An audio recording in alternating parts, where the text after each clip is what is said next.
Sir पहला तो ये कि ओआईसी, यूएनओ, इवन पाकिस्तान ये तस्लीम कर चुके हैं कि टू स्टेट सोल्यूशन जो है वही हल है इसका ना। हम इसराइल को खत्म करने की तो बात है ही नहीं इसमें।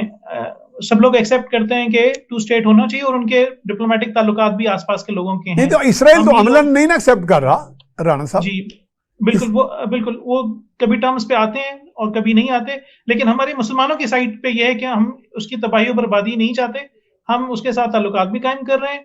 हम जो आसपास अरब ममालिक हैं उनके ताल्लुकात भी डिप्लोमेटिक हैं और ठीक ताल्लुकात हैं, उनके सिलसिले सही चल रहे हैं। सिर्फ पाकिस्तान है जो कि विजिट नहीं कर सकते अपने पासपोर्ट पे। अकेला एक पाकिस्तान है जो कि आज भी खड़ा है। और इस हवाले से आपने जैसे पहले बात की, भुट्टो साहब ने 13 मुल्कों का दौरा किया। पाकिस्तानी मिलिट्री ने अपने एयरफोर्स ने पायलट्स भेजे जो कि वहां पे गए, और पहले 10 पायलट जो शहीद हुए इसराइल में वो पाकिस्तानी पायलट्स थे। हाँ, ये नॉन फैक्ट है।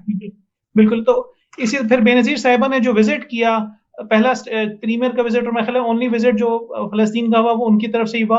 उनका इतना करिश्मा था कि वो पूरी दुनिया में प्रोपेगेट हुआ और उसमें अंदाजा हुआ सब लोगों को कि ये एक इशू है, और मुस्लिम उम्मा को भी अंदाजा हुआ कि ये एक ऐसा इशू है जिसके लिए पाकिस्तान एक न्यूक्लियर नेशन या टू बी न्यूक्लियर नेशन उनके साथ खड़ी है, सबसे बड़ी फौज उनके साथ खड़ी है, या उस मुल्क के प्रीमियर लोग खड़े हैं। तो ये तो एक ऐसे फैक्टर्स हैं जो कि हम कर सकते हैं। तो बाकी इसराइल को कैसे स्टॉप किया जाए, बिल्कुल उसमें ये जो पहला एक एलामिया आया है ये सिर्फ एक वार्निंग शॉट है। इसके बाद आई बिलीव के मजीद स्टेप्स होंगे और इस पे मजीद बढ़ेंगे। लेकिन असल मसला ये है कि इसराइल तो अपनी, आपको पता है कि इसराइल का एम्यूनेशन खत्म होने के करीब था। उनकी जो भी उनके रिजर्व थे वो खत्म हो गए थे। अमेरिका का एम्यूनेशन पड़ा था इसराइल में। हाँ, वो उधर से आ रहा है ना जी एम्यूनेशन। बल्कि आ नहीं रहा सर, वहां पे ऑलरेडी रिजर्व्स में पड़ा था अमेरिकन रिजर्व्स में पड़ा वो उन्होंने दिया और यकीनन आसपास से फिर मजीद इमदाद भी आई। तो basically it's not only Israel, it's America और जो उसके सारे साथ लोग अलाइड हैं, और इसमें ज़ाहिर है मुसलमान ममालिक भी उसमें साथ हैं बैनुल-अक़वामी बरादरी में। तो इस वजह से एक बड़ी वजह है कि ये फाइट सिर्फ इसराइल के साथ नहीं है या एक नेतन्याहू के साथ नहीं है। इस वक्त सब लोग इकट्ठे हो गए हैं और जो प्रेसिडेंट जो बाइडन है उसका भी जो रिस्पॉन्स है वो कोई पैसिव रिस्पॉन्स जनरली रहता ही है उनका हर एक चीज में, और इसमें भी बड़ा पैसिव रिस्पॉन्स है। हत्ता कि ओबामा ने भी क्लियरली कहा कि अगर मैं होता तो यहाँ पे मैं काफी एग्रेसिव रिस्पॉन्स देता जो नेतन्याहू कर रहा है।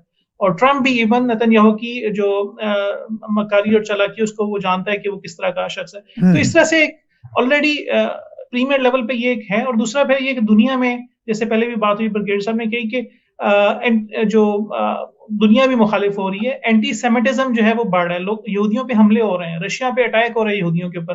तो यहूदी भी कहीं नहीं चाहते कि ये काम हो।